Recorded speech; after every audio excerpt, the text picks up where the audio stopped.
পলাশ আছো?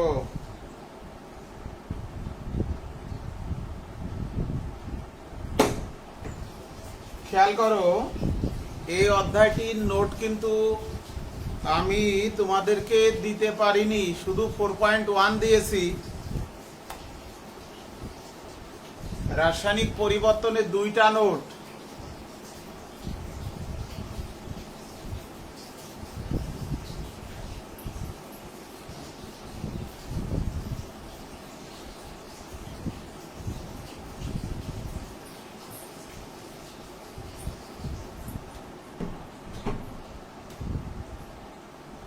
জি পলাশ, ওকে। রাসায়নিক পরিবর্তনের দুইটা নোট। এই অধ্যায়ে 4 ধরনের বিষয়বস্তু আলোচনা আছে। তার মানে এই অধ্যায়টি আগের সিলেবাসের 4টি অধ্যায় মিক্সার কিন্তু করেছে। এখন আমি পড়ানোর সুবিধার্থে সিকোয়েন্স অনুসারে পড়াবো। বইয়ের প্রথমে যেটা আছে এটা শেষে পড়াবো, অধ্যায়ের প্রথমে যেটা আছে এটা শেষে পড়াবো। সবাই একটু বই কাছে নাও, সাথে বই নাও। এই অধ্যায়ের শেষের অংশটা আগে পড়াবো, অর্থাৎ বই যদি বের করো, একটু বই বের করতে হবে।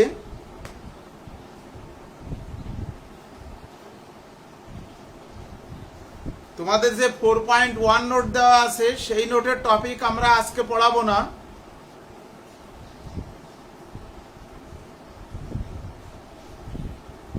ফোর 4.2 এর শেষ দিকের অংশটা পড়াবো, যেটা বইয়ের শেষে। নোট করা বই অনুসারে পড়াবো, সিকোয়েন্স অনুসারে।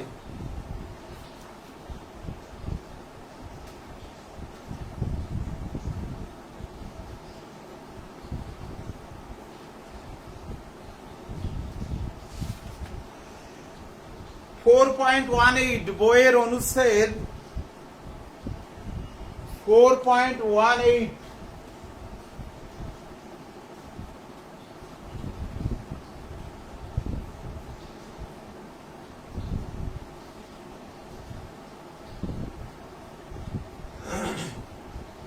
দীপ্র নমস্কার। তাহলে 4.18 চলে যাও, সেখানে দেখো আছে ভর ও শক্তির নিত্যতার সূত্র। আমরা ফিজিক্সে জেনেছি শক্তির নিত্যতার সূত্র। শক্তি এক রূপ থেকে আর এক রূপে রূপান্তর করা যায়, একে ধ্বংস করা যায় না বা সৃষ্টি করা যায় না।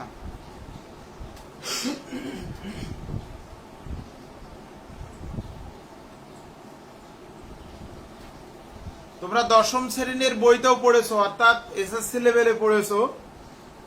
ঠিক তেমনি রাসায়নিক বিক্রিয়ার ক্ষেত্রে ভরের নিত্যতার সূত্র আছে, অর্থাৎ ভর কখনো ধ্বংস হয় না। দুই বা ততোধিক পদার্থ মিলিত হয়ে একটি নতুন ধর্ম বিশিষ্ট যৌগিক অণু গঠন করে, কিন্তু বাম পাশে সমীকরণের বাম পাশে বিক্রিয়কের ভর, উৎপন্ন উৎপাদের ভর, এর কোনো পরিবর্তন হয় না, অর্থাৎ ভর একই থাকে। যেমন হাইড্রোক্লোরিক অ্যাসিড তৈরির বিক্রিয়ায় হাইড্রোজেন এবং ক্লোরিন বিক্রিয়া করে হাইড্রোক্লোরিক অ্যাসিড তৈরি করে। যে কোনো রাসায়নিক পরিবর্তন আমরা যে সমীকরণের সাহায্যে প্রকাশ করি সেটা বলা হয় রাসায়নিক সমীকরণ। এই রাসায়নিক সমীকরণে বাম পাশের বিক্রিয়কের ভর, উৎপন্ন ডান পাশে উৎপাদের ভর, এটা সবসময় সমান থাকে। এইটা হলো ভরের নিত্যতার সূত্র। কারণ রাসায়নিক পরিবর্তনে কোনো নতুন পদার্থের সৃষ্টি হয় না। নতুন পদার্থ বলতে নতুন মৌলের সৃষ্টি হয় না। বিভিন্ন মৌল নির্দিষ্ট অনুপাতে যুক্ত হয়ে নতুন যৌগ তৈরি করে, কিন্তু এখানে কোনো নতুন মৌলের সৃষ্টি হয় না। কিন্তু নাফিজা তাবাসসুম, ওয়েলকাম। তুমি গত 3-4টে ক্লাসে ছিলে না কেন?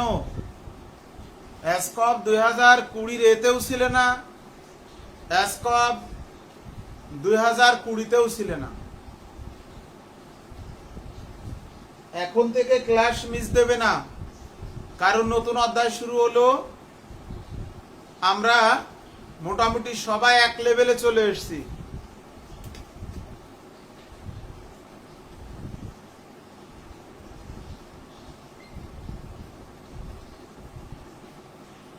বুশরা, ওয়েলকাম। ওয়ালাইকুম আসসালাম।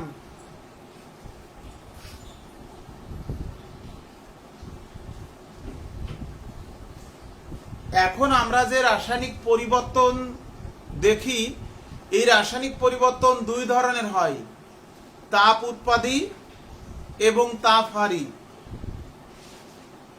তাপ উৎপাদী এবং তাপহারী দুই ধরনের রাসায়নিক পরিবর্তন হয়।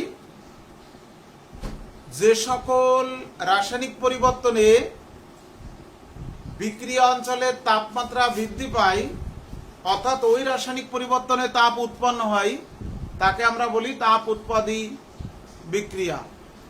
আর যে রাসায়নিক পরিবর্তনে বিক্রিয়া অঞ্চলের তাপমাত্রা হ্রাস পায়, অর্থাৎ ওই বিক্রিয়াটি ঘটতে গেলে তাপ শোষণ করে, সেই ধরনের বিক্রিয়াগুলোকে আমরা বলি তাপহারী বিক্রিয়া। তাহলে এই রাসায়নিক পরিবর্তন দুই ধরনের, তাপ উৎপাদী এবং তাপহারী। এখন আমরা আলোচনা করব এই যে তাপ রাসায়নিক পরিবর্তন, এই পরিবর্তনে তাপের উৎস।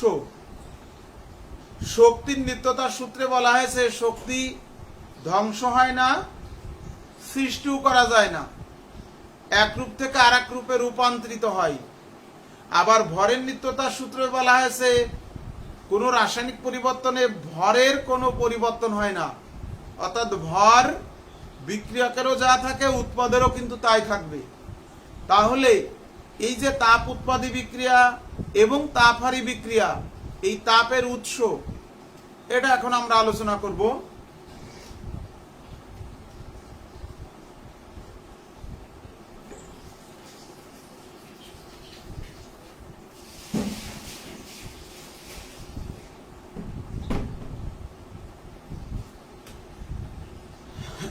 দেখো, কোন রাসায়নিক বিক্রিয়ায় বিক্রিয়ক এ প্লাস বিক্রিয়ক বি বিক্রিয়া করে উৎপাদ তৈরি করলো সি প্লাস ডি।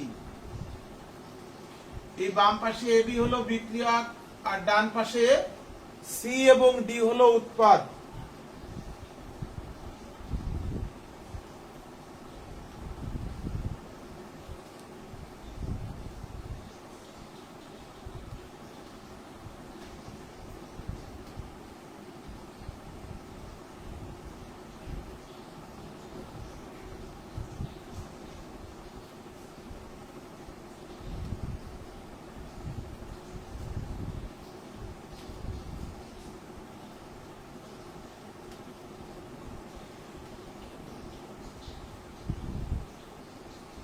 এই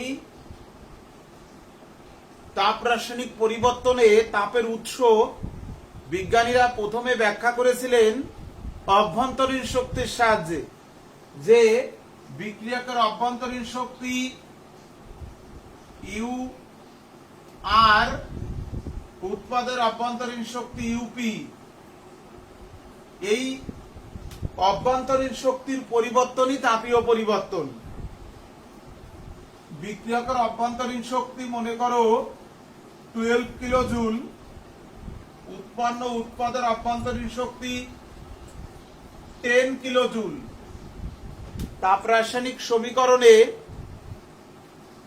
এই বিক্রিয়ক এবং উৎপাদের অভ্যন্তরীণ শক্তির পরিবর্তনই তাপীয় পরিবর্তন। তাহলে এখানে 12 কিলো জুল হচ্ছে বিক্রিয়কের অভ্যন্তরীণ শক্তি, উৎপন্ন উৎপাদের অভ্যন্তরীণ শক্তি 10 কিলো জুল। তাহলে বাকি 2 কিলো জুল শক্তি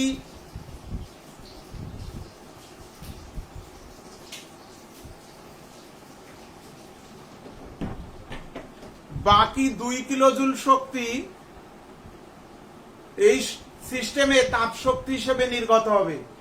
কারণ শক্তির ধ্বংস নেই, সৃষ্টিও নেই। শক্তি এক রূপ থেকে আর এক রূপে রূপান্তরিত হবে। ফার্স্ট পেপার,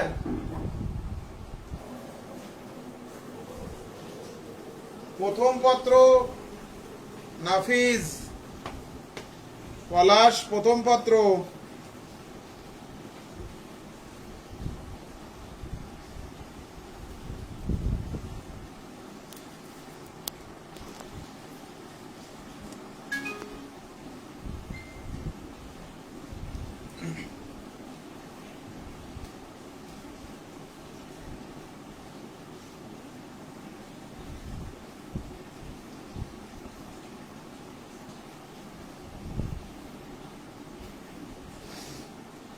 পুরাতন নিয়মে দেখানো হতো এই যে 2 কিলোজুল তাপশক্তি এখানে নির্গত হয়েছে,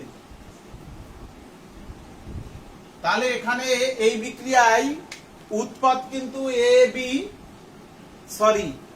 বিক্রিয়ক এ বি এবং উৎপাদ হলো সিডি প্লাস সাথে 2 কিলোজুল তাপ, এটু একটি উৎপাদ। কারণ বস্তু দুই ধরনের, পদার্থ আর বিকীর্ণ শক্তি। তাহলে এই যে পদার্থ এ বি রাসায়নিক পরিবর্তনে সিডি উৎপন্ন হলো, সাথে বিকীর্ণ তাপ শক্তি 2 কিলোজুল এখানে নির্গত হলো। পুরানো নিয়মে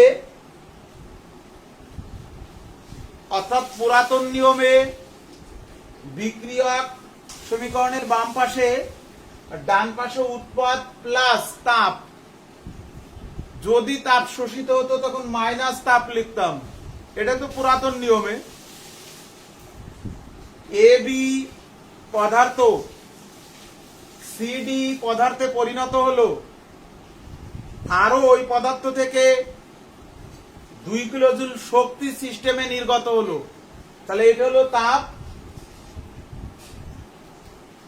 উৎপাদী প্রক্রিয়া। যদি এখানে 10 কিলোজুল, এইখানে যদি 12 কিলোজুল হতো, তখন আমাকে ব্যালেন্স করার জন্য -2 কিলোজুল, বাম পাশে শক্তি 10 কিলোজুল, ডান পাশে পদার্থের শক্তি 12 কিলোজুল। তাহলে বাইরে থেকে আরো 2 কিলোজুল শক্তি এখানে প্রয়োগ করা লাগবে, তাই মাইনাস। এটা পুরাতন নিয়মে। আমরা এখন আধুনিক নিয়মে যাব। তার আগে একটি এক্সপেরিমেন্ট অর্থাৎ একটি পরীক্ষামূলক পদ্ধতি দেখাবো, যার সাহায্যে এই অভ্যন্তরীণ শক্তির পরিবর্তন, তাপীয় পরিবর্তন, এটা পুরোপুরি সঠিক নয়, এটা প্রমাণিত হয়েছে।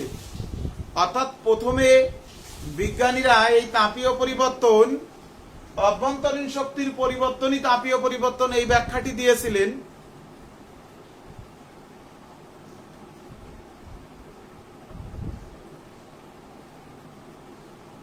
পরবর্তীতে একটি পরীক্ষার সাহায্যে এই ব্যাখ্যাটির কিছু ত্রুটি দেখা যায়, সেটা আলোচনা করব এখন। স্যার ওইটা কি দেরি আছে? ডেলএইচ এখনো পরে। তাবাসসুম, আমরা প্রাথমিক স্টেজে আছি। এরপরে এই যে এখন যাচ্ছি সামনের দিকে, যে অভ্যন্তরীণ শক্তির পরিবর্তন, তাপীয় পরিবর্তনের ত্রুটি ধরা পড়ে, ওই ত্রুটিটা সংশোধন করে তারপরে এখানে ডেলএইচে ফিরে আসব। একটি সিলিন্ডারে গ্যাসীয় পদার্থ আছে। এই সিলিন্ডারের মধ্যে দিয়ে একটা পিস্টন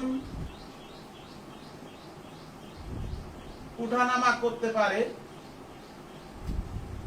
V1 আয়তন, অভ্যন্তরীণ শক্তি 1।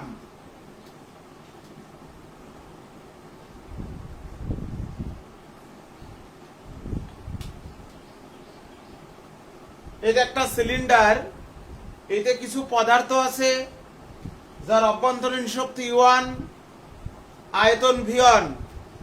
এখন আমি যদি এখানে তাপ প্রয়োগ করি Q পরিমাণ, তখন এই তাপ শক্তি শোষণ করে নিয়ে এই পদার্থের অভ্যন্তরীণ শক্তি বৃদ্ধি পাবে। তো অভ্যন্তরীণ শক্তি বৃদ্ধি পাইলে সাথে চাপও কিন্তু গতি শক্তি বাড়বে। তাহলে তখন এই পিস্টনটি আস্তে আস্তে উপরের দিকে উঠে যাবে। তাহলে এইখান থেকে এখন আয়তন বেড়ে, আগে আয়তন এই বরাবর ছিল, এখন আয়তন বেড়ে পিস্টনটি এখন এই লেভেলে চলে গেছে। তাহলে অভ্যন্তরীণ শক্তি বেড়ে U2 হলো, আয়তন বৃদ্ধি পেয়ে V2 হলো। স্থির চাপে একটা নির্দিষ্ট চাপ এই পিস্টনের আছে, পিস্টনের উপরে চাপ P, QP কেন লিখেছি? স্থির চাপে প্রয়োগকৃত তাপ QP।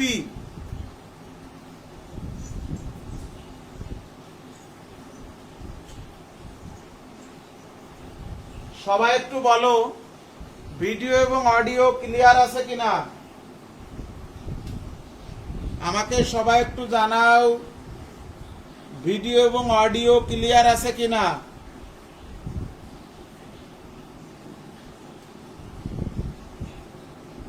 দ্রুত জানাও।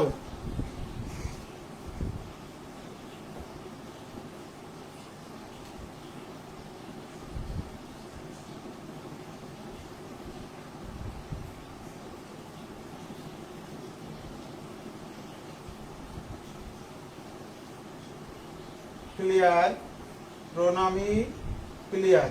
আচ্ছা, তাহলে এই যে এক্সপেরিমেন্টটি, এখান থেকে আমরা এই কিউ পরিমাণ তাপ শক্তি এই সিস্টেমে প্রয়োগ করলে সিস্টেমের পদার্থ এই কিউ পরিমাণ তাপ শক্তি শোষণ করে নিয়ে তার অভ্যন্তরীণ শক্তি বৃদ্ধি ডেল ইউ আর আয়তন বৃদ্ধি ডেল ভি।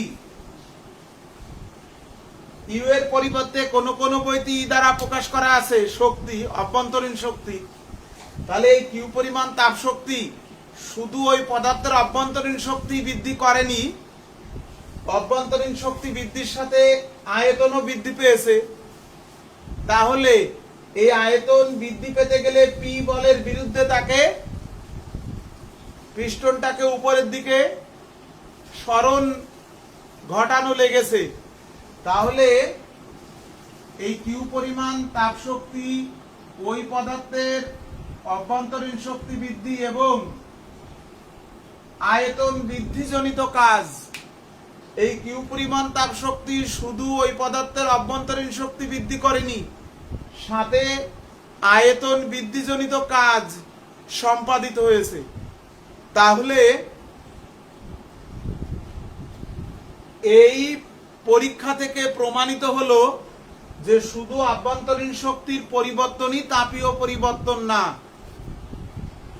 অভ্যন্তরীণ শক্তির সাথে আরো একটা রাশি জড়িত, সেটা হলো পি ডেল ভি, অর্থাৎ আরো একটু শক্তি জড়িত, কাজ করতে শক্তি লাগে। তাহলে যে কোনো বস্তুর ধারণকৃত শক্তি শুধু তার অভ্যন্তরীণ শক্তি না, তার অভ্যন্তরীণ শক্তির সাথে পি এবং ভির গুণফল যোগ করলে যেটা পাওয়া যায় সেইটাই হলো তার ধারণকৃত শক্তি, যেটাকে বলা হয় এনথালপি। এই এনথালপি এইচ দ্বারা প্রকাশ করা হয়। তাহলে কোন বস্তুর মোট ধারণকৃত শক্তি আগে মনে করা হতো যে অভ্যন্তরীণ শক্তি, কিন্তু এই পরীক্ষাটির পরে প্রমাণিত হলো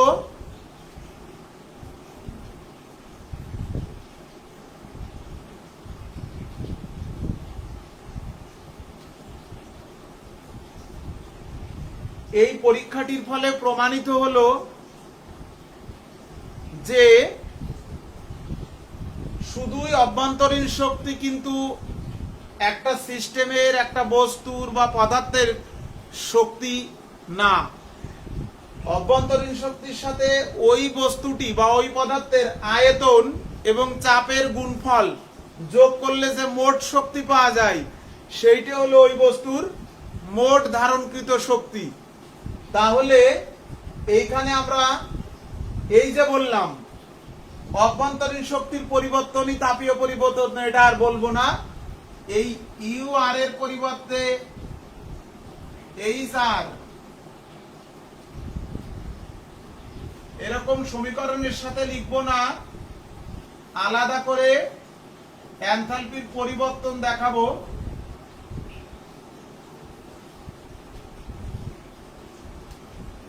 এই যে সমীকরণের সাথে ডেল এইচ সমান সমান H P minus H R কত হয় 10 মাইনাস 12, এই 12 তাহলে মাইনাস 2 কিলোজুল। তাহলে এই যে ডেল এইচ, তাবাসসুম এবার খেয়াল করো, ডেল এইচ হলো নেগেটিভ মানে তাপ উৎপাদী, আর ডেল এইচ যদি পজিটিভ হয় তখন তাপ হারি। তাহলে যে কোনো রাসায়নিক পরিবর্তনের তাপ উৎপাদী হবে না তাপ হারি হবে, সেটা ওই বস্তুর অর্থাৎ বিক্রিয়ক এবং উৎপাদের এনথালপির পরিবর্তন, এই হলো তাপীয় পরিবর্তন।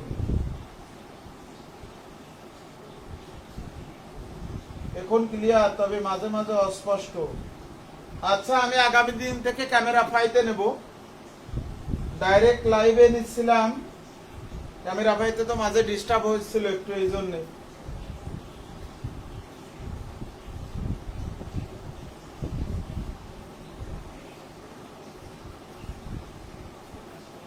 ফোকাসিং হচ্ছে আজকে একটু মনে হয় বেশি। যাই হোক, এখন আমরা এখান থেকে কিছু প্রমাণ দেখাবো, খেয়াল করো একটু। বইতে দেখবা এই ডেল ইউ এর জায়গায় ডেল ই দেওয়া আছে, এটা কোনো সমস্যা না। এখন দেখো একটা প্রমাণ দেখায় এখান থেকে।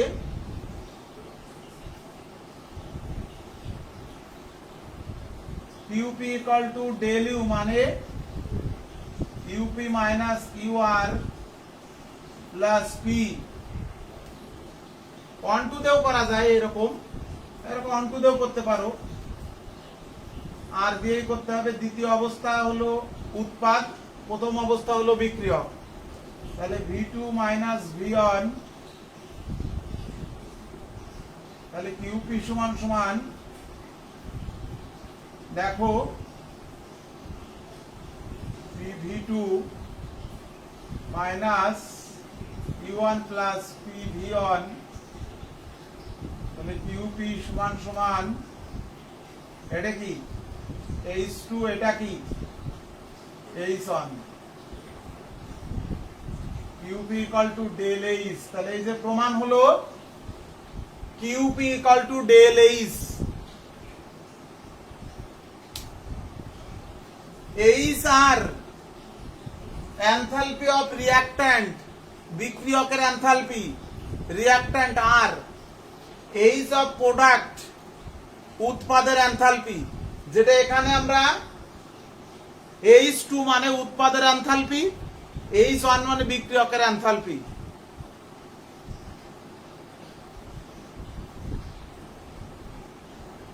বুঝেছো? এখন তাহলে তোমার প্রশ্ন যে স্যার, প্রাথমিক যে ধারণাটা ছিল যে অভ্যন্তরীণ শক্তির পরিবর্তনই তাপীয় পরিবর্তন, এটা কি সম্ভব কিনা দেখো। যদি এখান থেকে QP equal to del U plus P into 0 কখন হবে?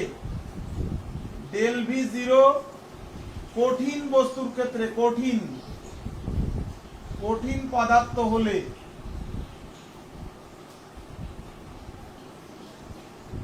এই যে কঠিন পদার্থ হলে তার আয়তন বৃদ্ধি 0 হয়। তাহলে কঠিন পদার্থের ক্ষেত্রে QP equal to del U। তো আমরা যে রাসায়নিক পরিবর্তনগুলো সংগঠিত করি পরীক্ষাগারে সাধারণ তাপমাত্রা ও চাপে, ম্যাক্সিমাম হলো গ্যাসীয় এবং তরল পদার্থ, কঠিন পদার্থের কোনো রাসায়নিক বিক্রিয়া আমরা ঘটাই না। তাহলে আমাদের এই এক্সপেরিমেন্ট থেকে আমরা কিন্তু এনথালপির ধারণা পেলাম। এখন থেকে তাপীয় পরিবর্তন ডেল এইচ দ্বারা প্রকাশ করব।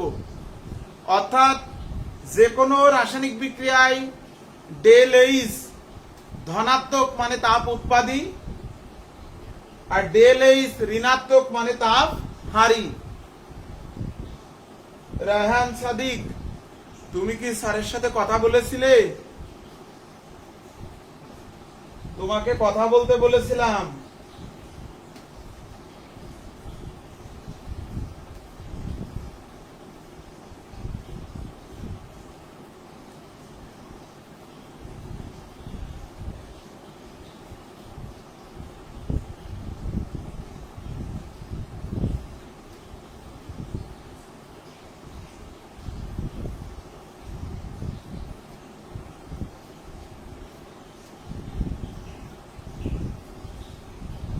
স্যার কি বলেছে?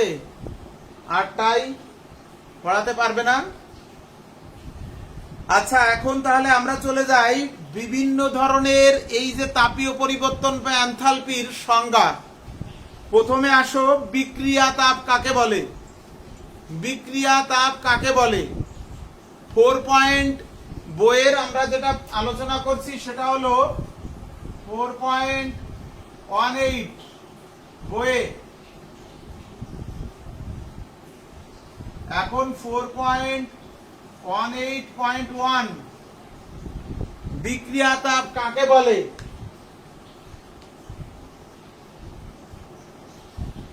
বিক্রিয়া তাপ কাকে বলে?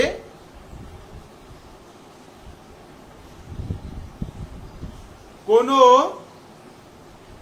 রাসায়নিক বিক্রিয়ায় অর্থাৎ সমতাযুক্ত কোন রাসায়নিক পরিবর্তনে যে পরিমাণ তাপ শক্তি নির্গত হয় বা যে পরিমাণ তাপ শক্তি শোষিত হয় সেইটাই হলো ওই বিক্রিয়ার বিক্রিয়া তাপ। যেমন দেখো, হাইড্রোজেন যোগ ক্লোরিন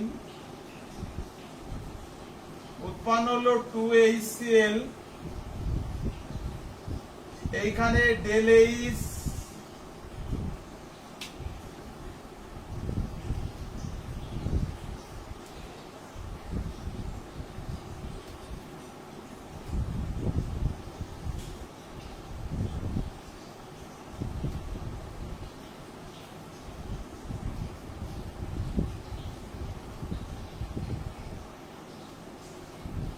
এখানে ডেল এইচ হলো -184 কিলো জুল।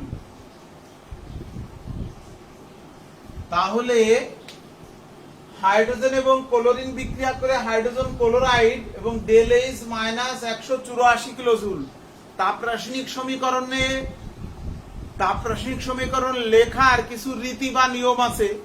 সেটা হলো বিক্রিয়কের ভৌত অবস্থা উল্লেখ করতে হবে, উৎপাদের ভৌত অবস্থা উল্লেখ করতে হবে, তারপরে ডেল এইচ পজিটিভ না নেগেটিভ সেটা উল্লেখ করতে হবে। বুঝেছো? এখন যদি এই বিক্রিয়াটি প্রমাণ অবস্থায় ঘটে, তার মানে 1 atm চাপে এবং 25 ডিগ্রি সেন্টিগ্রেড তাপমাত্রায়, তাহলে এই আমরা ডেল এইচ নট অর্থাৎ 298 কেলভিন তাপমাত্রায় এবং 1 atm চাপে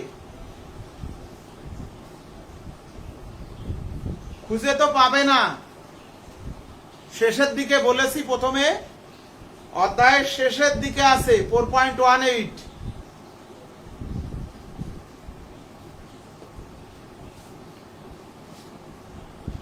এবার আমরা কিছু তাপ রাসায়নিক পরিবর্তন আলোচনা করি। দহন তাপ।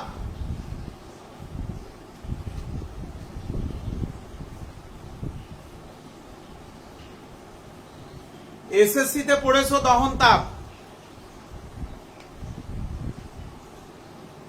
ভালো করে সংখ্যাটা মনে রাখো, এটা কিন্তু খুব কাজে লাগবে। এবং সমীকরণ লেখার নিয়মটা,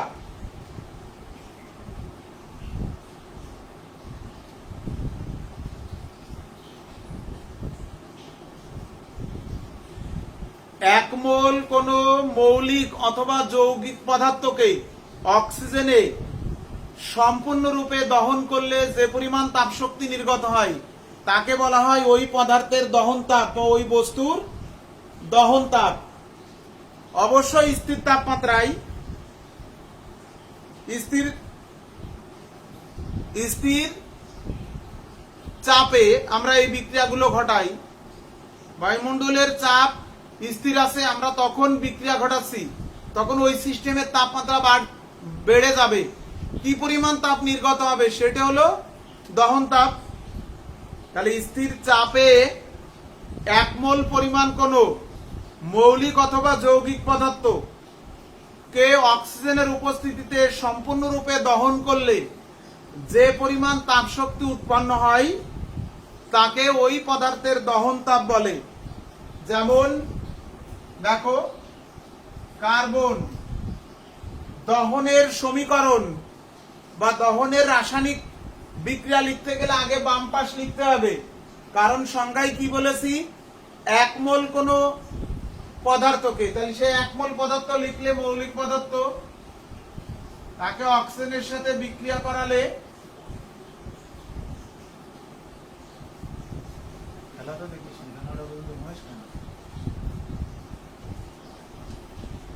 ΔH মাইনাস 393.5 কিলোজুল। 1 মোল হাইড্রোজেন, এই যে আগে লিখবে এই পাশে হাইড্রোজেন, ভৌত অবস্থা উল্লেখ করবে। 1 মোল হাইড্রোজেন, তার মানে বলেছি 1 মোল কোন মৌলিক পদার্থ, এই দুটো মৌলিক পদার্থ দিয়ে দেখাচ্ছি, পরে যৌগিক পদার্থ দিয়ে দেখাবো। একে সম্পূর্ণরূপে দহন করলে অক্সিজেন লাগে 1/2 মোল। কখনো ভুল করেও এটাকে 2 বানাবে না, এখানে হাফ দেবে, তার মানে অক্সিজেন ভগ্নাংশ লাগুক, সমস্যা নেই। কারণ সংজ্ঞায় কি বলা হয়েছে, 1 মোল কোনো মৌলিক পদার্থকে বা 1 মোল কোনো যৌগিক পদার্থকে অক্সিজেনের সম্পূর্ণরূপে দহন করলে যে পরিমাণ তাপ শক্তি নির্গত হয় তাকে বলা হয় ওই যৌগের দহন তাপ। ΔH minus 285.85 kilojoule. এই যে দুটো দেখালাম মৌলিক পদার্থ, এবার দেখো যৌগিক পদার্থ। মিথেন গ্যাসকে 1 মোল, এই যে 1 নিয়েছি, 1 মোল, একে অক্সিজেনের সাথে দহন করলে, যেহেতু এটা যৌগিক পদার্থ, এখানে 2 ধরনের মৌল আছে, কার্বন আর হাইড্রোজেন, তাহলে কার্বনের অক্সাইড তৈরি হবে, হাইড্রোজেনের অক্সাইড তৈরি হবে।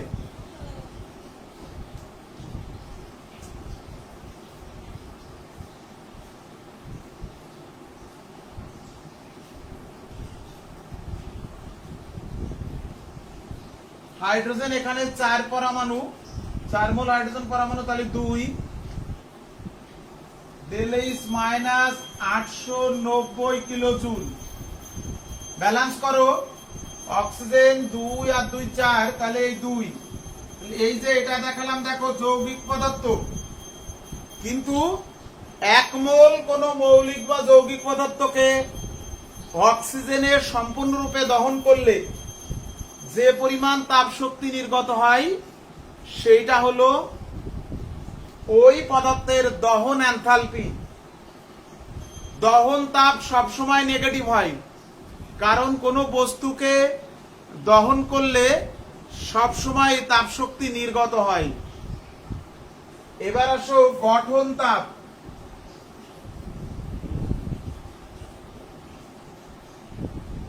এই দুটো ভালো করে বুঝতে হবে, কিন্তু এই দুটো বিষয় খুবই ভালো করে বুঝতে হবে। গঠন মানে প্রকৃতিতে কি গঠিত হয় বলো তোমরা একটু, কে পারো? প্রকৃতিতে কি যৌগ গঠিত হয় না মৌল গঠিত হয়? প্রকৃতিতে কি মৌল গঠিত হয় না যৌগ গঠিত হয়?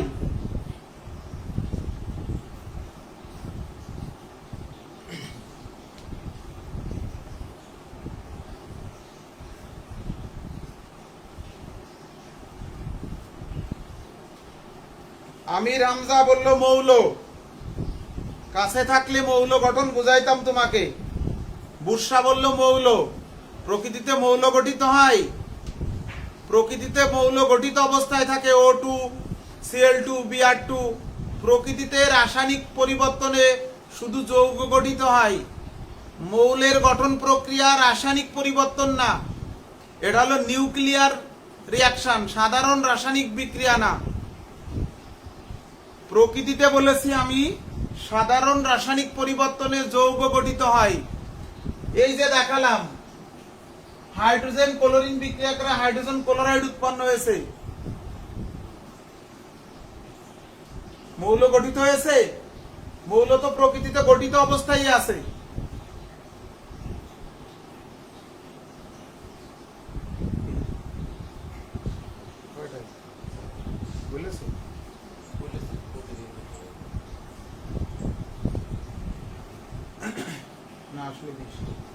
তাহলে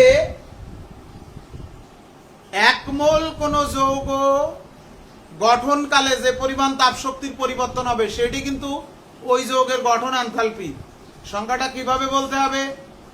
এক মোল কোন যৌগ তার উপাদান মৌল থেকে গঠনকালে যে পরিমাণ তাপ শক্তির পরিবর্তন হয় তাকে বলা হয় ওই যৌগের গঠন এনথালপি।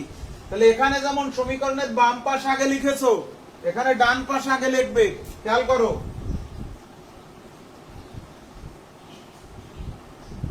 এই যে মিথেন গঠন করবে, ডান পাশ আগে লিখলে মিথেন, ডান পাশ আগে লিখে নিবে। এবার বামে কি কি লাগবে? কার্বন সলিড আর হাইড্রোজেন গ্যাসীয়, ডেল এইচ মাইনাস 75 কিলোজুল। এক মোল ইথেন C2H6, এই যে এক মোল আগে ডাইনে লিখে নেবে। লাগবে কার্বন 2 মোল আর হাইড্রোজেন 3 মোল, ডেল এইচ মাইনাস 85 কিলোজুল। তাহলে এই যে দুটো লিখেছি দেখো, সমীকরণের ডান পাশে এক মোলই থাকতে হবে, শুধু অন্য আর কিছু থাকবে না। কিন্তু তাহলে এক মোল কোন যৌগ তার উপাদান মৌল থেকে গঠনকালে যে পরিমাণ তাপ শক্তির পরিবর্তন হয় তাকে বলা হয় ওই যৌগের গঠন এনথালপি। এই গঠন এনথালপি এরকম F দ্বারা প্রকাশ করা হয়, ফরমেশন, আর দহন এনথালপিকে এরকম কনভার্সন। প্রমাণ হলে তখন এখানে আরেকটা নট চিহ্ন বসে। এবার একটা মজার বিষয় খেয়াল করো, এই যে কার্বন আর হাইড্রোজেনের দহন, এখানে কিন্তু এক মোল কার্বন ডাই অক্সাইড ছাড়া আর কিছু উৎপন্ন হয়নি। তাহলে এই সমীকরণটি কিন্তু কার্বন ডাই অক্সাইডের গঠন এনথালপিও হবে, এই সমীকরণটি পানির গঠন এনথালপিও হবে। তাহলে এই যে এক মোল কার্বন ডাই অক্সাইড গঠন হয়েছে সেটা কিন্তু কার্বনের দহনে, এক মোল পানি গঠন হয়েছে সেটা কিন্তু হাইড্রোজেনের দহনে। তাহলে এটা আমরা কার্বনের দহনের সমীকরণও বলতে পারি। আবার এই যে শুধু ডাইনে এক মোল কার্বন ডাই অক্সাইড, এক মোল অক্সিজেন আছে, তাহলে কার্বন ডাই অক্সাইড এবং পানির গঠন এনথালপিও বলতে পারি। তাহলে এই দুটো কিন্তু ভেরি ভেরি ইম্পর্টেন্ট বিষয়। দহন তাপ, সেই সমীকরণটা আমরা কিভাবে লিখব, অঙ্ক করতে গেলেই লাগবে। আর গঠন তাপ, সেই সমীকরণটা আমরা কিভাবে লিখব, এটা কিন্তু বেসিক জিনিস, সাধারণ জ্ঞান। তাহলে আমরা তিনটে বিষয় কিন্তু আলোচনা করেছি। বিক্রিয়া তাপ, এই যে আগে এটা হচ্ছে বিক্রিয়া তাপ,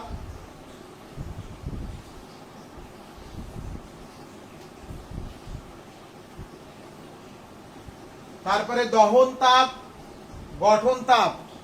তোমরা এসএসসি তে একটা পড়েছিলে দ্রবণ তাপ, মনে আছে? দ্রবণ তাপ কাকে বলে? একেবারে সহজ সংজ্ঞা, কিন্তু বইতে অনেক বড় করে লেখা, বুঝতে অনেকের অসুবিধা হয়। আমি আগে সহজ সংজ্ঞাটা বলি, কেন বইতে অত বড় করে দেওয়া তার ব্যাখ্যাটা দিই। দহন যেমন পড়লে, গঠন পড়লে অনুরূপ। দ্রবণ তাপ আসলে কি? এক মোল কোন যৌগকে, দ্রাবকে, কোন দ্রাবকে, দ্রাবক বলতে আমরা কি ব্যবহার করি? পৃথিবীতে 95% দ্রাবক হিসেবে ব্যবহার করে হলো পানি। তাহলে এক মোল কোন যৌগকে সম্পূর্ণরূপে দ্রবীভূত করলে এই যথেষ্ট পরিমাণ দ্রাবকে, এখানে দ্রাবকের পরিমাণ কিন্তু নির্দিষ্ট না, কারণ এক এক যৌগের দ্রাবতা এক এক রকম, কারো দ্রাবক কম লাগে, কারো বেশি লাগে। এই কারণে একবারে আমি প্রথমে বললাম যে এক মোল কোন যৌগকে সম্পূর্ণরূপে দ্রবীভূত করলে যে পরিমাণ তাপ শক্তির পরিবর্তন হয় তাকে বলা হয় ওই যৌগের দ্রবণ তাপ। তা আমি বুঝবো কিভাবে যে ওটা সম্পূর্ণরূপে দ্রবীভূত হয়েছে? সেই কারণে সংজ্ঞাটা একটু বড় করে বলা। স্থির তাপমাত্রা ও চাপে যথেষ্ট পরিমাণ দ্রাবককে এক মোল কোন যৌগ সম্পূর্ণরূপে দ্রবীভূত করার পর তুমি চোখে দেখছো যে দ্রবীভূত হয়ে গেছে। চোখে কিন্তু আমরা অনেক কিছু দেখতে পাই না। এক গ্লাস পানির ভিতরে 1 গ্রাম চিনি দ্রবীভূত হলে সেটা দ্রবণ হয়, সেখানে 10 গ্রাম চিনি দ্রবীভূত করলে আমরা দ্রবণ বলি। কিন্তু চিনির কণাগুলো সম্পূর্ণরূপে পানিতে দ্রবীভূত হয়েছে কিনা এটা বাহ্যিক দৃষ্টিকোণ থেকে আমরা বুঝতে পারি। নিচেই তলানি পড়ে থাকলে বলি যে দ্রবীভূত হয়নি, কিন্তু নিচেই তলানি পড়ে নেই, পানিতে দ্রবীভূত হয়ে গেছে মনে হচ্ছে। আদেও সম্পূর্ণরূপে দ্রবীভূত হয়েছে কিনা এটা পরীক্ষা করার জন্য আমরা ওই দ্রবণে আরেকটু দ্রাবক যোগ করি। আরো দ্রাবক যোগ করে দেখব যে ওই সিস্টেমের তাপমাত্রার কোনো পরিবর্তন হচ্ছে কিনা। যদি তাপমাত্রার কোনো পরিবর্তন না হয় তাহলে বুঝবো ওই দ্রব্যটি সম্পূর্ণরূপে দ্রবীভূত হয়ে গেছে। আর যদি স্বাভাবিকভাবে আমি দ্রবণ তৈরি করে তার মধ্যে আরো দ্রাবক যোগ করে যদি দেখি যে তাপের পরিবর্তন হচ্ছে, তাপের পরিবর্তন তো দুই ধরনের। কিছু যৌগ দ্রবীভূত করলে তাপমাত্রা হ্রাস পায়, যেমন পটাশিয়াম নাইট্রেট, অক্সালিক অ্যাসিড, এগুলো দ্রবীভূত করবা, গ্লুকোজ, তাপমাত্রা হ্রাস পায়। কিন্তু ক্যালসিয়াম অক্সাইড যোগ করবা, তাপমাত্রা বৃদ্ধি পায়। তাহলে দ্রবণ তাপ কিন্তু পজিটিভ হতে পারে, নেগেটিভ হতে পারে, ডেলএইচ। তাহলে এবার দ্রবণ তাপের সংজ্ঞাটা বলি। এক মোল কোন যৌগকে যথেষ্ট পরিমাণ দ্রাবকে দ্রবীভূত করার পর আরো দ্রাবক যোগ করলে যদি তাপীয় কোনো পরিবর্তন আর না ঘটে, তাহলে যেটুক ঘটেছিল আগেই সেটাকেই বলা হয় ওই যৌগের দ্রবণ তাপ। তাহলে দ্রবণ তাপের সংজ্ঞাটি পড়লে, তোমরা এটা এসএসসিতে পড়েছো, কিন্তু এখন আমরা কিছু ছোট ছোট সংজ্ঞা যেগুলো এসএসসিতে পড়োনি আমি দ্রুত একটু আলোচনা করি, মনোযোগ সহকারে শোনো।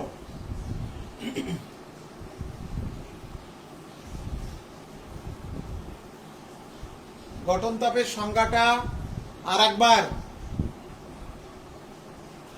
তোমরা লাইভ থেকে কিন্তু ফল করছো। 19 জন ছিলে, এখন কত? 14 জন। আজকে আমি কিন্তু কনসিডার করব, এর পরের থেকে কিন্তু কনসিডার করব না।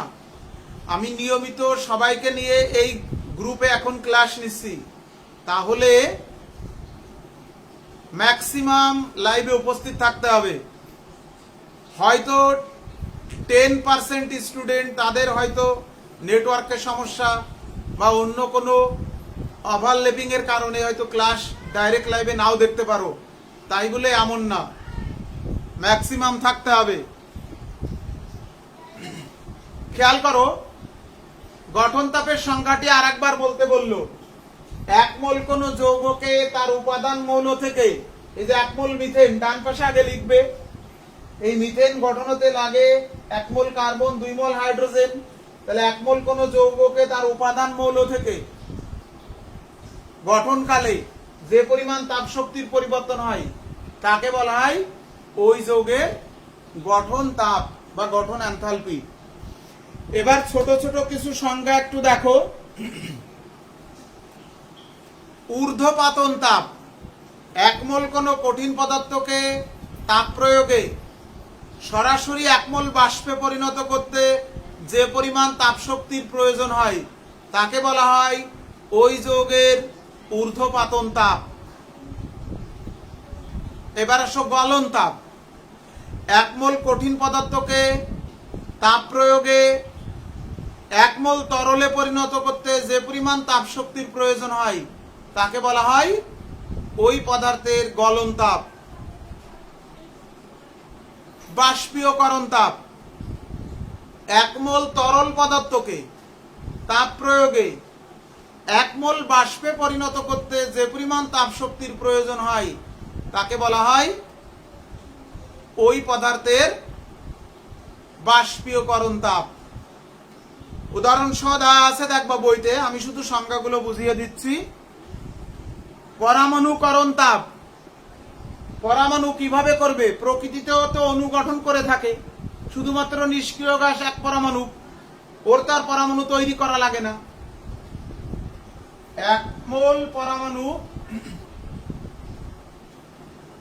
মোল পরমাণু সৃষ্টিকালে, অর্থাৎ অণু থেকে ক্লোরিন গ্যাস, দ্বিপরমাণু অণু, একে তাপ দিলে ক্লোরিন পরমাণু হবে, এখানে হাফ লাগবে, ΔH -100 প্লাস 121 কিলোজুল। এক মোল পরমাণু, অর্থাৎ এক মোল পরমাণু উৎপন্নকালে অণু থেকে ভেঙে এক মোল পরমাণু তৈরি হবে। দুই পরমাণু অণু আছে, এক মোল ক্লোরিন পরমাণু, বন্ধন ভাঙতে গেলে শক্তি লাগে, একে বলা হয় পরমাণুকরণ তাপ। তারপরে আছে বইতে দেখো দ্রবণ তাপ, যেটা আমরা পড়েছি এর আগে।